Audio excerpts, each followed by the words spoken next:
Good morning, listeners. You're welcome to this week's Ag Report. I'm Jim Finn. My guests this morning are Aidan Brennan from the Irish Farmers Journal, Charles Smith, who is the General Manager of the Certified Irish Angus Producers, and my final guest this morning is Rachel Donovan. My first guest this morning is Padraig Costigan from Teagasc, and Padraig is going to be looking at some of the things that farmers should be doing and some of the thinking they should have over the next month or so, given now that the weather has taken up a small bit. Good morning, Padraig, and thanks for joining us. Good morning, Jim. Yeah, thanks for having me. Okay, good to have you, Padraig, back again. Let's start off with the current situation with regard to the dairy herd. I suppose we're looking at maybe 85 to 90% of cows have now calved. Yeah, I suppose three quarters anyway, and 80 and 90%, I suppose, in the ones that went in the end of January. Yeah, there's a lot of cows calved. Probably come to our usual lull the beginning of March, giving us a bit of a breathing space to catch up and stuff. So there is a lot of cows calved, a lot of cows in sheds. We're kind of moving on to outside work maybe now for the next week or two, maybe rather than yard work if we can at all. Like. Yeah. Now, most farmers, they'll always have still some left, the late calving ones that, and they have to be looked after as well, even though, probably the ones that are milking, hopefully, a lot of farmers now have got them out or are just about to get them out on grass. Yeah, just a small note. It comes up every year this time of year. I suppose it's the late calvers and issues coming up with late calvers, and cows are in very good nick this year. Like they're kind of over fat, maybe some cows. So I suppose just a note to bear in mind. Keep an eye on them. Don't forget about them for the next month. Give them the poorest quality silage or even a bit of hay or straw just to keep their rumen filled up there. And I suppose the minerals as well, even upping the rate of minerals, or even what a lot of people will do is probably dust a bit of extra Calmac on the silage in front of them as well. Just not having too fat, because too fat of cows will obviously having difficulties, but the other one is retained cleanings, and milk fevers can be a big issue on them as well. So just don't forget about them few cows for the next month anyway. Hopefully there won't be too many of them, but yeah, bear that in mind anyway. Right. Now, I presume the most important thing that you want to get across this morning, it's got to do with grass and the amount of grass that's available at the moment. And then, of course, needless to mention, any farmer that has been lucky enough to be able to get them out on grass, we're talking about fertilizer as well. So, Pádraig, what is the grass situation at the moment? Yeah, so I suppose the state of play is positive in one way. The obvious one is there is grass out there. There's life in grass, like it's rich green. We haven't got the hard frost. It has been growing away. There's growth there. But I suppose obviously ground conditions is the obvious one. So I suppose where we stand at the moment, we're well behind target. I suppose Teagasc's message always, we probably drive people mad talking about grass, trying to increase grass and decrease meal. But the obvious reason for that is obviously trying to keep costs down. Like your grass is a quarter of the cost of meal. So I suppose the dry farms, they're pushing out to get out full time at the moment. Some of them are achieving it.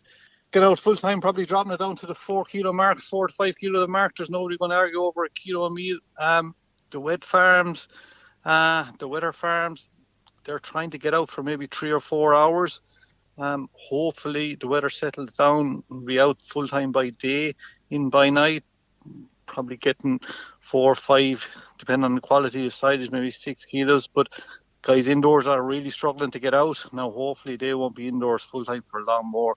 They're probably at the 6 or 7 rate. But I suppose the thing is trying to get cows out to grass as quick as possible. Starting off the usual, don't let them into the big heavy covers of grass from the start.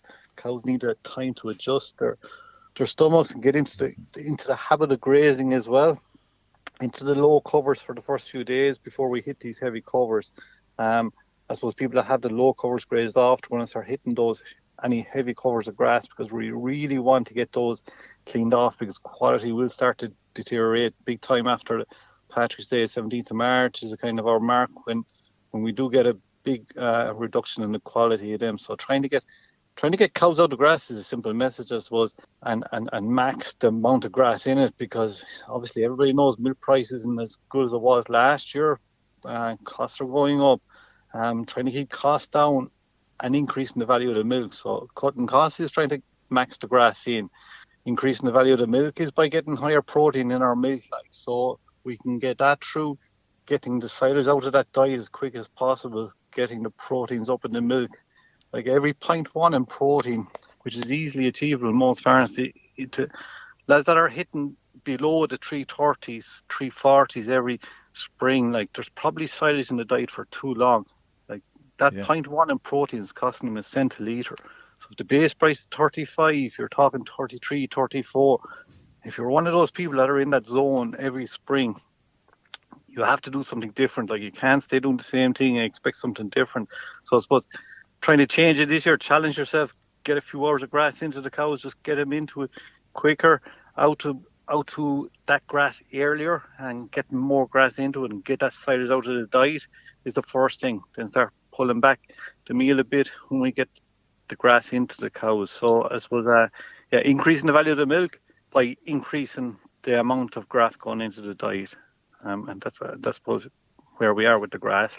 Okay. Then, the paddocks, or some of the paddocks, have been grazed. What about going out with some fertilizer, protected urea or something like that to probably get for the second grazing? And in maybe some cases might be people thinking in terms of putting out stuff for very early silage.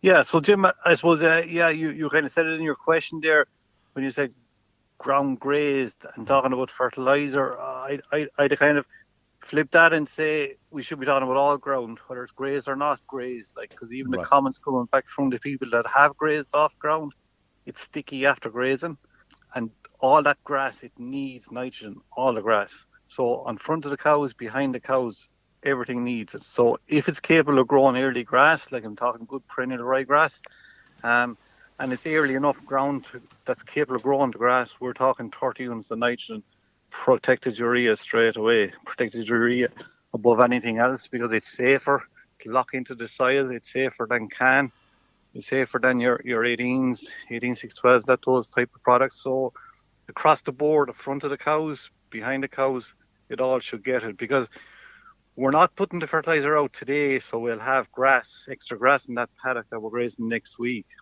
We're putting it out so in 3-4 weeks' time we'll have more grass in that paddock. Because if we wait to eat all this covers of grass before we decide to fertilize them, and we get bad weather at that stage, like we're talking late March, April at that stage, and we've no chemical nitrogen out in these fields. So I suppose the basic message is 30 units of protected urea. Anything that has got slurry, you can pull that back to probably 20 units of urea. So 20 units to anything that has got slurry, anything that hasn't got slurry, and 30 units of urea straight away as soon as ground conditions allow. Okay, and I suppose the same applies ground conditions for anybody who wants to and still has or has maybe tanks full at the moment and needs to get some of them emptied. Again, ground conditions is what you look at.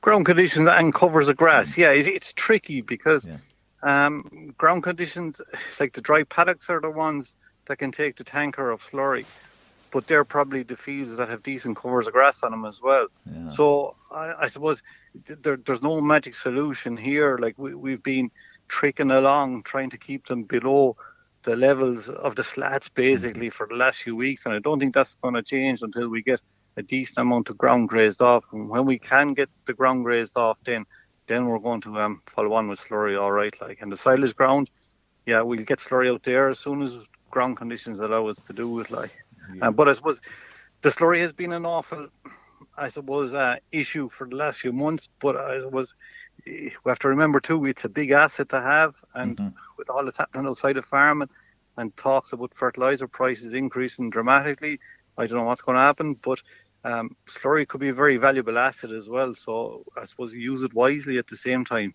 when we have it there for the coming few months. Of course. Patrick, you want to say a few words about breeding. So, what should farmers be thinking about? The breeding season isn't that far away for some. Yeah, I suppose we just threw it in there because it is coming up like that, especially lads using sex semen maybe, and the better bulls, they're getting scarce already. Well, not scarce, but the high end ones are being booked up. So the advice is, I suppose, lining yourself up for them. Talk to your reps, your discussion groups, whoever. Line up your bulls. Like, there's excellent bulls in all the AI stations there now, but I suppose organise it. How many straws you want, sex semen or conventional semen, especially the sex, they can get scarce on the better bulls. So book them, I suppose. There's no scarcity of your conventional and your beef bulls. But I suppose, yeah, organising yourself as regards the bulls that you want to use, and maybe have that conversation with your AI technician.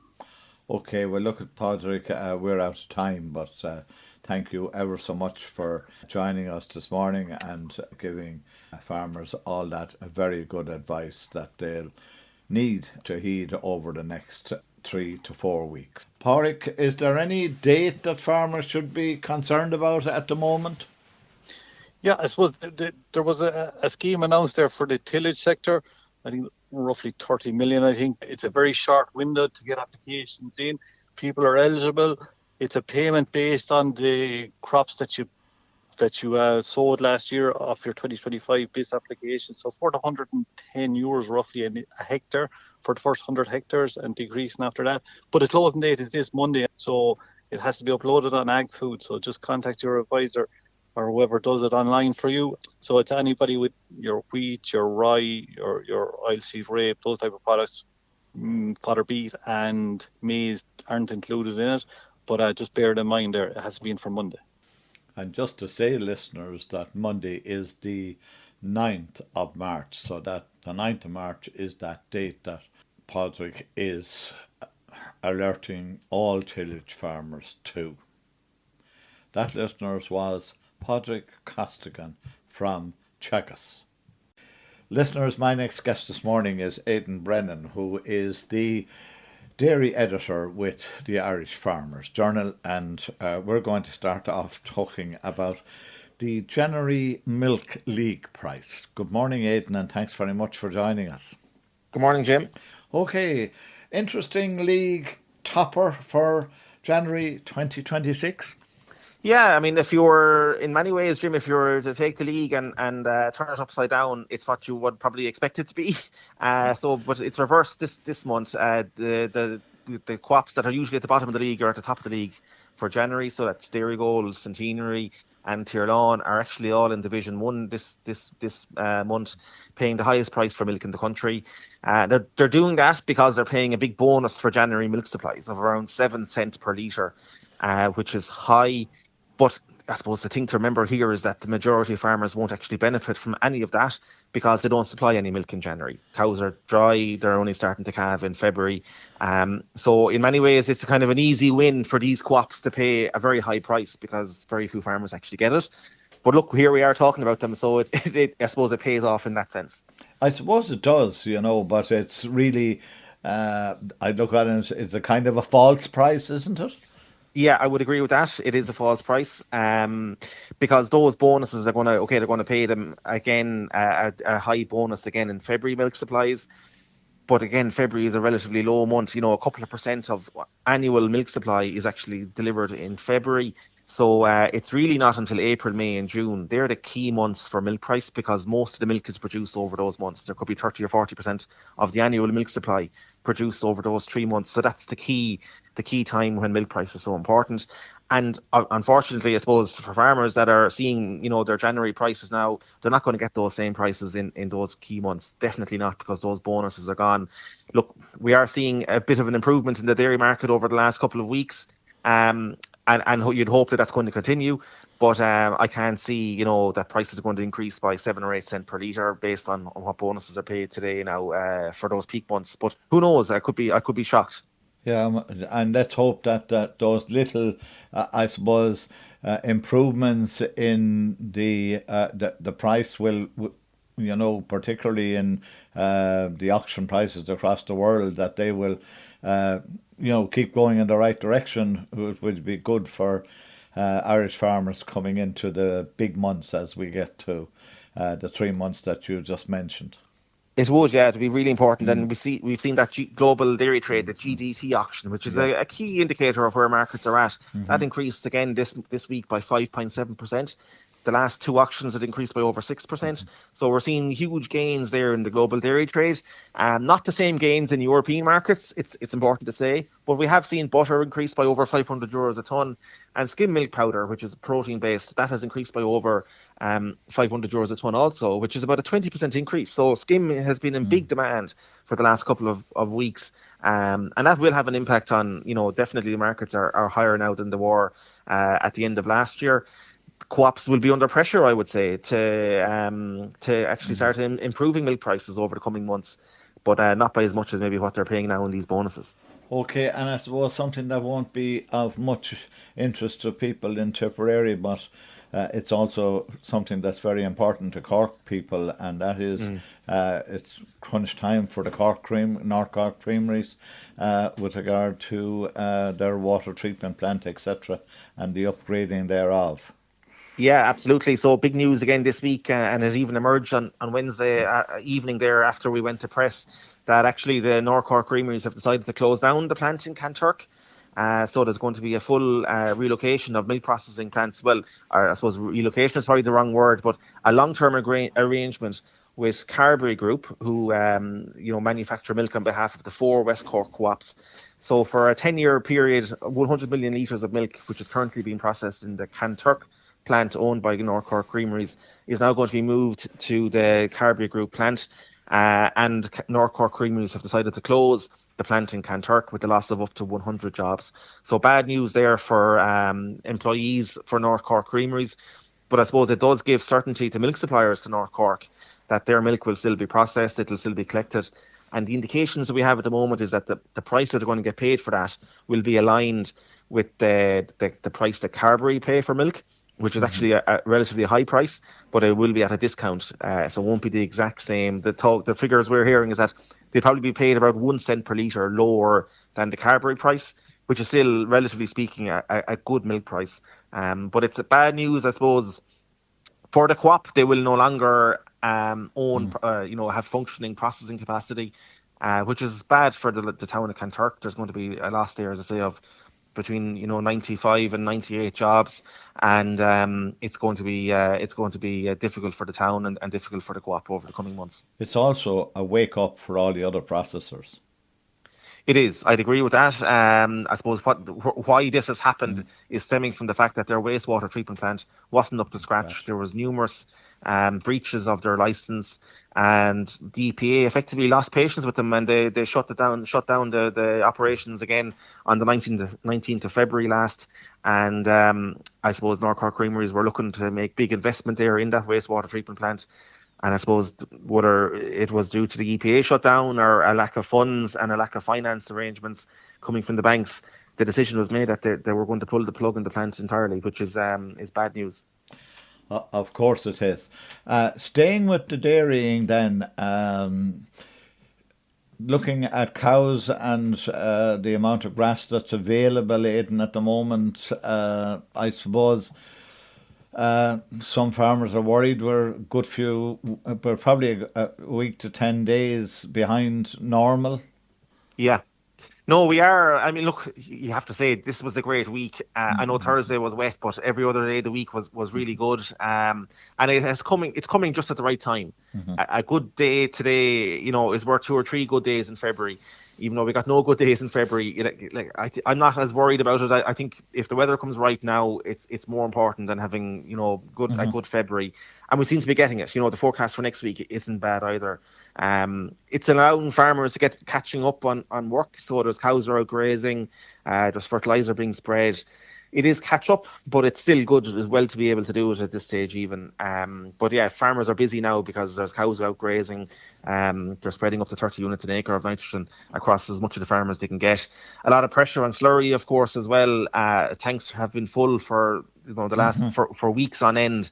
Farmers have been only able to spread little and often, but now it's an opportunity to get more of the slurry out.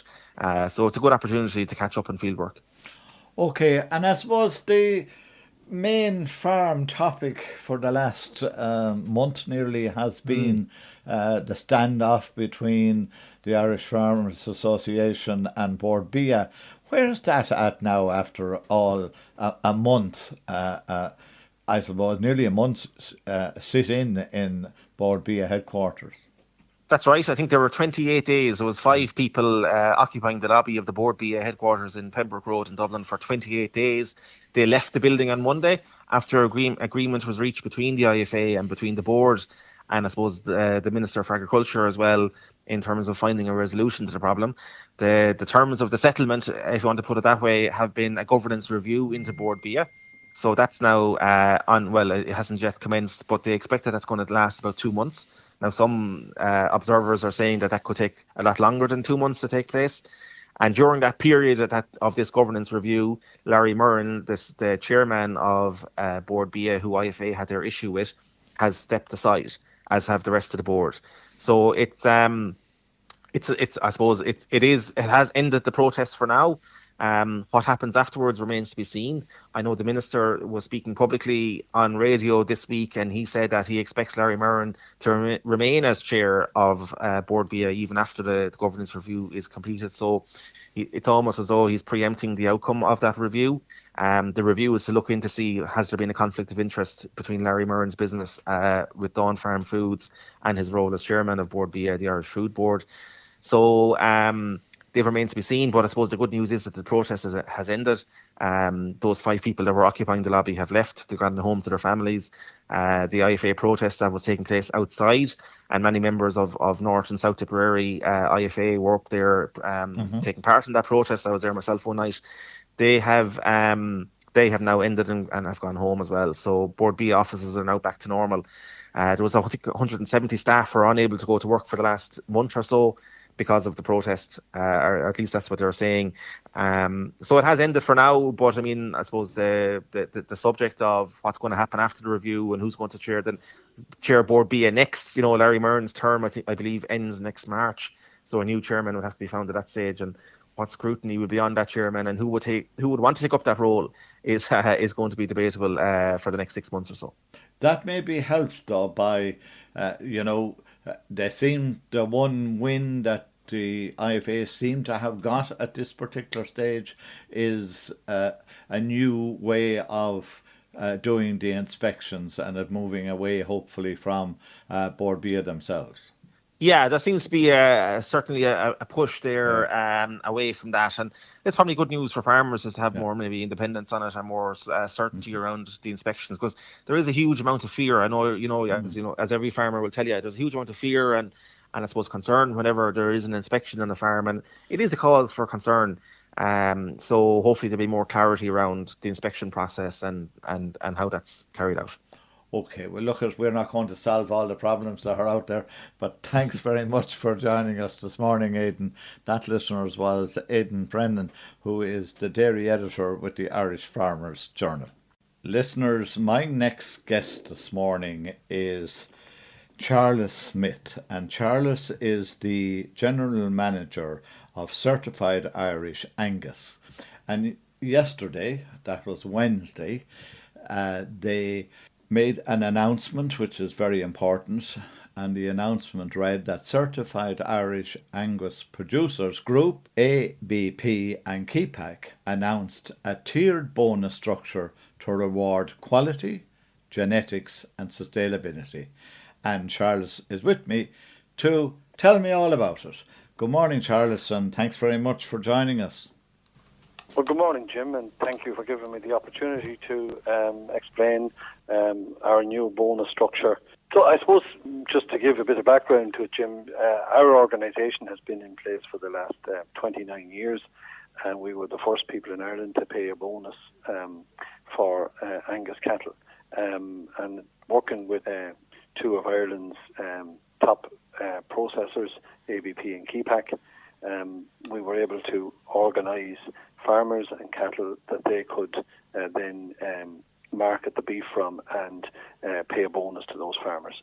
So ABP and Kepak have been on a journey with our organisation over the last 29 years where they've paid a substantial bonus for those cattle that varied over the 29 years based on the different things that would have been happening over that period of time. And I suppose looking now to the future, we want to continue. That work has led to a lot of growth in Angus numbers. It's not probably the only factor that has led to those growth, but it's certainly one of the factors that has led to a growth in Angus numbers of Angus cattle on the ground. And as we sit here now, look into the future, we see beef in general has become a lot more expensive and a lot more value being added back to the farmer across all breeds and types of cattle. And looking to see where Angus bonuses go in the future. And obviously a lot of that has been built on the back of producing better quality beef and better cattle. And over the last year or so, we've worked with the two processors, ABP and Kepak, in identifying where there is additional value to be obtained. And that's obviously on one side, producing better quality beef, and on the other side in producing it more sustainably and certainly getting as much as we can out of genetics.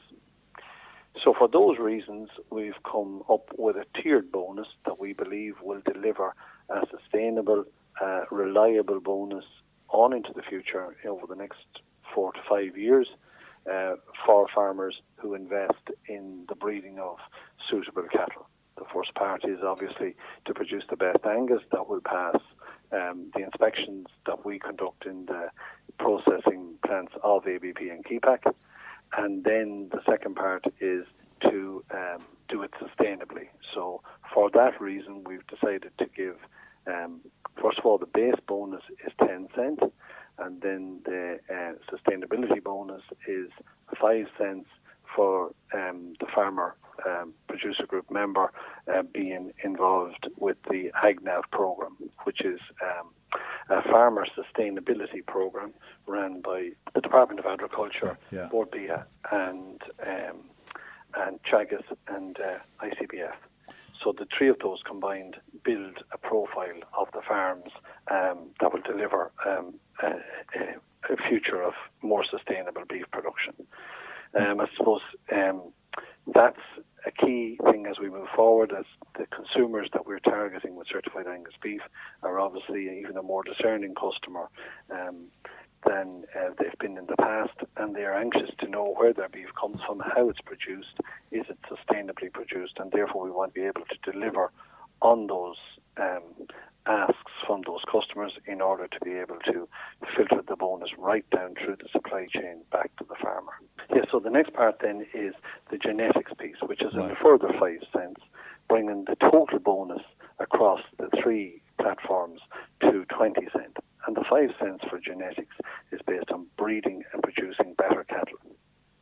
We've been involved for a good few years now in a breed improvement program with Dove Genetics down in Templemore, and we've been developing this for maybe 4 or 5 years now, and also other AI companies that have similar genetics that will deliver cattle that will grow faster, produce more weight at a younger age, and obviously even consume less feed. So ICBF figures for 2025 are showing that animals in the top 20% of CBV values, which is the commercial beef value and the index that's used for the measurement of beefability of Angus cross calves from dairy cows, is showing that those cattle are 21 kilos heavier at slaughter, and they're going to be able to be slaughtered 27 days earlier than what is the norm. And that's delivering additional value of 170 euros an animal on those cattle. So combining that with the more additional bonus really gives good value back to the farmer who produces those cattle. So those all combined together are part of the journey we want to go on with farmers over the next 4 to 5 years in developing an even better outcome for the farmer, for the consumer, and ultimately building more value in the brand of certified Irish Angus beef. Charles, has the promotion of the dairy beef animal fed in to the expanded numbers of Angus cattle going for slaughter? Yeah, there's been substantial increases in Angus cattle, and I suppose that's maybe more to do with technology than anything else, in that we see sex semen becoming more popular, and certainly heat detection on dairy farms where AI is able to be done more precisely and with better outcomes. And the use of sex semen has obviously reduced the need to produce as many Frisian animals. And Angus and some of the other breeds have taken up some of that slack, but Angus has taken up an awful lot of it. So Angus births over the last 10 years have seen a huge shift, from 346,000 births up to 601,000 births in the first 10 months of this year. So we see over 80% increase in the births of Angus cattle. So a lot more Angus cattle have come into the production system. Obviously, some of those get exported and one thing or another, but a lot more of them turn up for processing at the end of the production cycle. And it's important that we are able to market those as efficient as well as possible in order to get the most value for the farmer who produced them, who bred them or reared them. And that's what we're trying to do with this new program. I know it's early days yet, but I presume this has been welcomed by beef producers across the country. Yeah, I think it will be. As you say, it's a bit soon into it. It doesn't start click into place until early September of this year.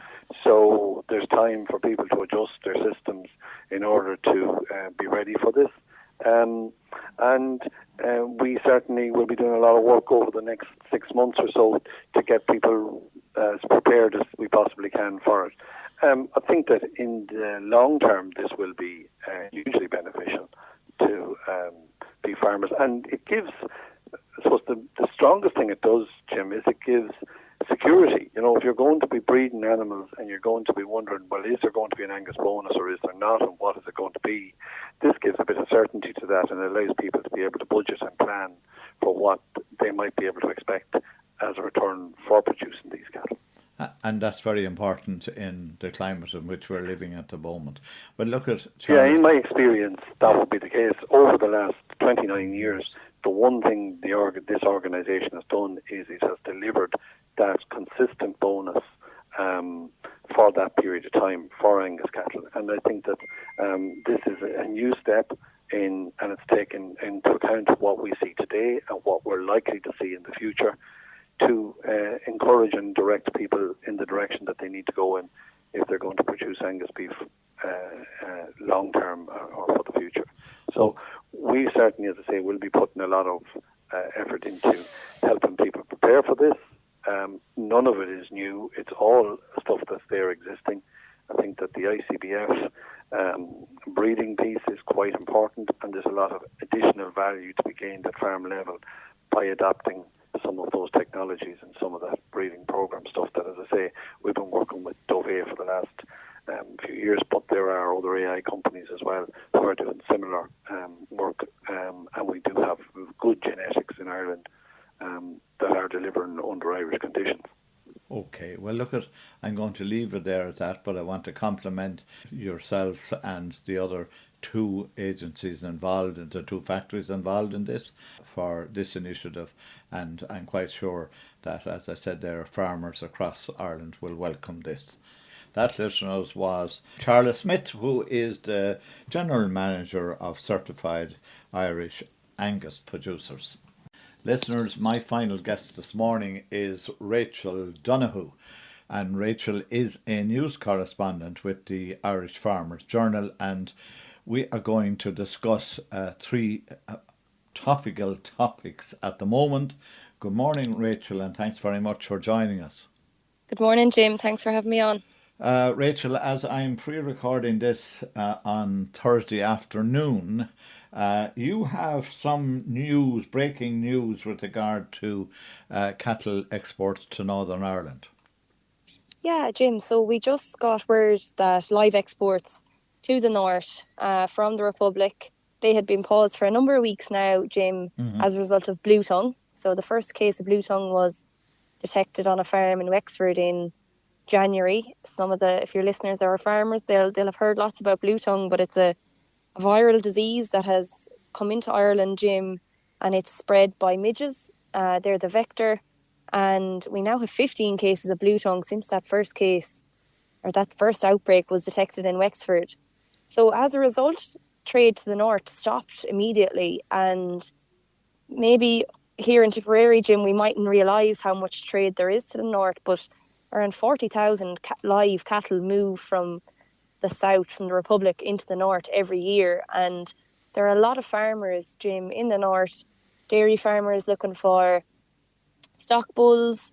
You have men looking for store cattle to go out onto grass. And then you have suckler farmers who absolutely go mad for the likes of your fancy heifers that they buy in the likes of Elphin and Ball and Ballymote in the west. So that had all been stopped, and some of the marts in the west actually had cancelled their breeding heifer sales because they knew that the exporters wouldn't be able to go into the north with the cattle, and the northern buyers just wouldn't be there.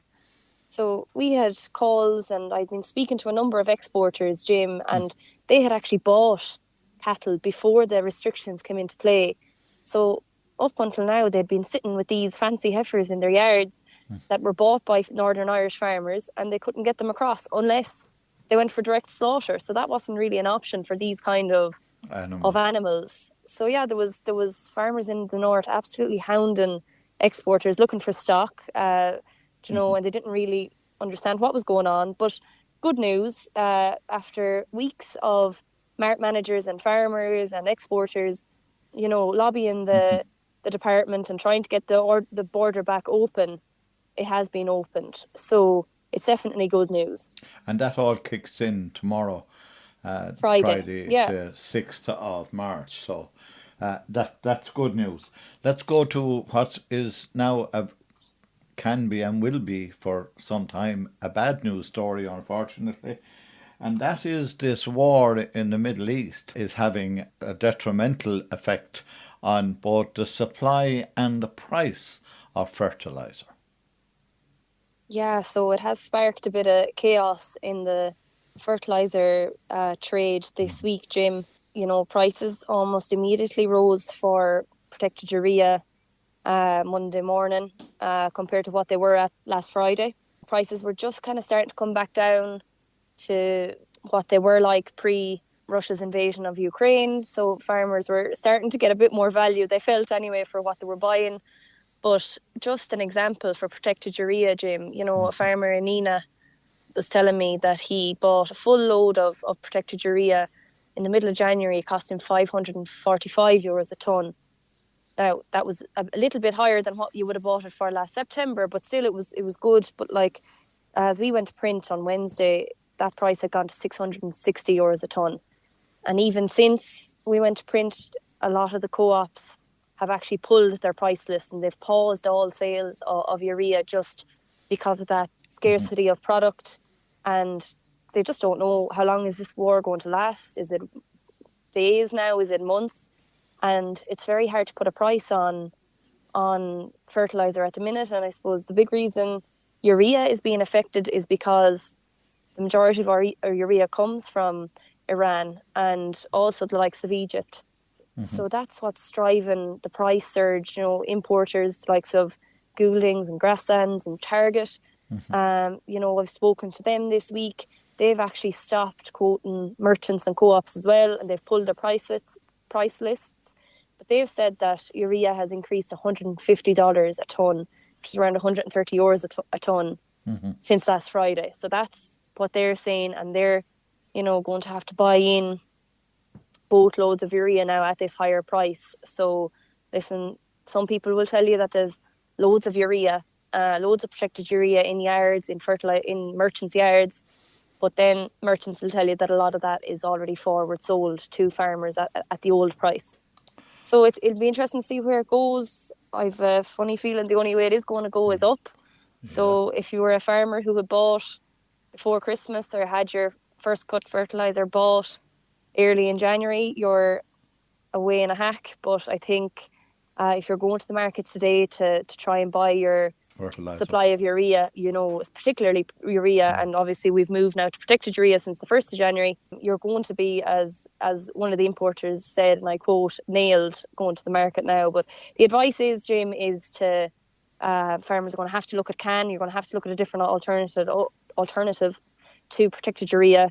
And CAN then, as we went to print on Wednesday, is in the region of €440 a tonne, which is up €20 a tonne since last Friday too. But most of our CAN comes from Europe. So I don't see that, and I don't think it should see a much more of an increase.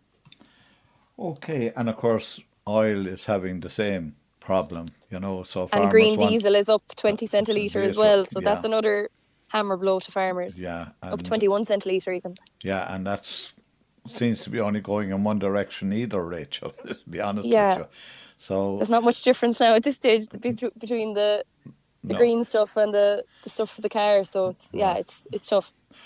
Okay, you have reports on calf sales from two marts in Tipperary. So I suppose there's a good news story as far as anybody who is trying to sell calves, whatever about the person who has to buy them. Yeah, definitely. We don't know what's driving this trade, Jim. Mm-hmm. We can explain and rationalise for the increase in fertiliser, all right, but calf prices have been absolutely record breaking since calves started selling. There, you could say, middle of February. Yeah.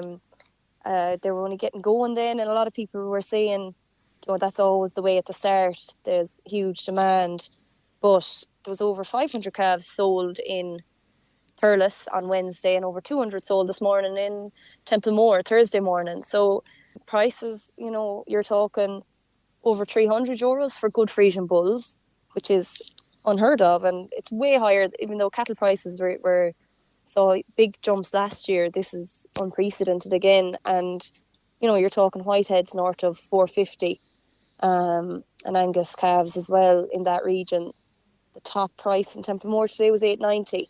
So, and it doesn't stop there. You're talking over €1,000 for some of the fancier calves, some of the Belgian blue types. But at the end of the day, they're still out of dairy cows. But this demand is huge, and it's definitely, as you say, it's good for the seller, but tough for the farmers trying to buy. And the word we're getting from mart managers, Jim, is that the farmers are outbidding the exporters. Usually it'd be exporters around the ring looking for these calves, but the farmers aren't letting them get a look in. They're mad to buy calves, and that's the route they're going to go down this year, because the weanlings are even a dearer price again. So they're kind of being squeezed out of that market, so they're moving to the calves instead. Okay, well, I presume the farmers looking at how well cattle did towards the end of 2025, and the market has more or less held up. I know beef prices went back a bit, but it's on the foot of that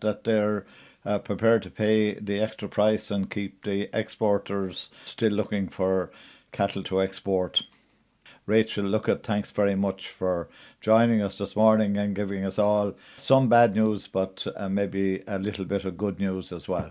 That, listeners, was Rachel Donovan from the Irish Farmers Journal. And if you want to read more about what Rachel has in this week's journal, why not go out and buy it?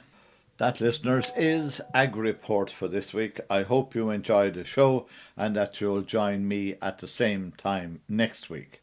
Coming up next is the news at 10 o'clock, and after that, Eamon Dwyer presents Down Your Way.